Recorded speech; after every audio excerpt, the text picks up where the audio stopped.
రంజాన్ 6వ రోజు ఆత్మశుద్ధి యొక్క ఉజ్వల మెట్టు. 1. అస్సలాము అలైకుం వరహమతుల్లాహి వబర్కాతుహు. 2. రంజాన్ 6వ రోజు నిన్నటి కంటే ఒక మెట్టు పైకి ఎక్కే రోజు. 3. ఉపవాసం కేవలం ఆకలి కాదు, అది ఆత్మను పదును పెట్టే శక్తి. 4. మన కోపాన్ని జయిస్తే మనమే నిజమైన విజేతలు. 5. మన నాలుకను కాపాడితే మన గౌరవం పెరుగుతుంది. 6. ఒక చిన్న సదకా అల్లాహ్ దగ్గర మహానూరుగా మారుతుంది. 7. ఒక క్షమ మన జీవితాన్ని వెలిగించే దీపం. 8. ఈరోజు మనం నిన్నటి కంటే మెరుగ్గా మారాలి. 9. రేపటికి ఈరోజు కంటే ఇంకా బలంగా నిలబడాలి.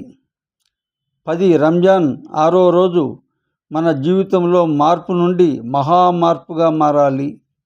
నచ్చితే షేర్ చేయండి, సబ్స్క్రైబ్ చేయండి. రోజు రోజుకు జోష్ పెరగాలి, ఈమాన్ పెరగాలి, అల్లాహ్ ప్రేమ పెరగాలి.